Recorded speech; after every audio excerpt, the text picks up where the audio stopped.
Welcome to the very first T150 Townsville Yarns series, and today's topic is villains, heroes and saints. I think we'll all agree that ERROL FLYNN is the most villainous character to have a connection with Townsville. He has been called the most notorious and celebrated Australian ever.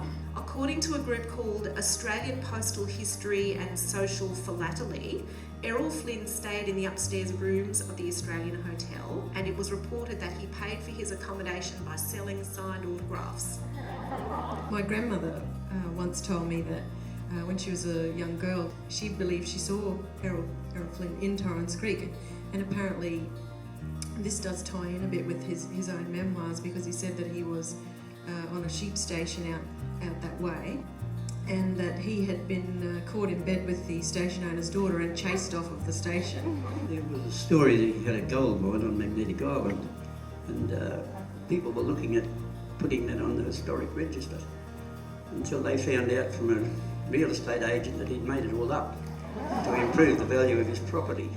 But I know that you did want to speak about Olive Scott Young. I don't want to say she was a villain in any way, but you might remember Pothole Ollie. And Ian can tell us a bit more about her.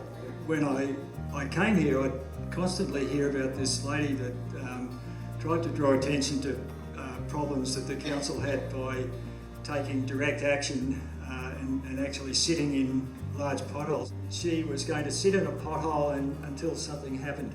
And she started the ball rolling. People started contacting her from all other parts of town and telling her about their potholes.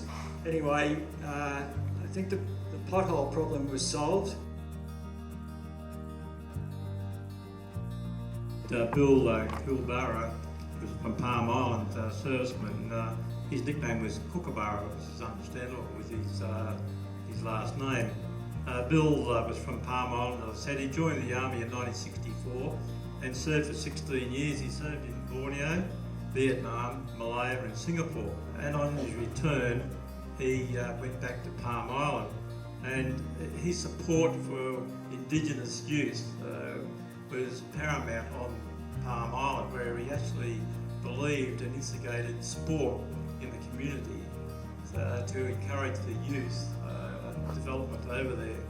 So he certainly was a hero to a lot of young people on Palm Island. Mother Mary MACKILLOP is reported to have come at least twice to Townsville. We talk about her walking on Australia. She would have stayed down there at some stage. Certainly she came in 1878, I think it was, to withdraw the sisters. She had also had difficulties with the Bishop of Queensland, Bishop Quinn, who also made it difficult for Mary MACKILLOP, who, in founding her religious order, wouldn't become subservient to bishops and wanted to be her own master or mistress, and had petitioned Rome and successfully arranged for the order to be autonomous from bishops.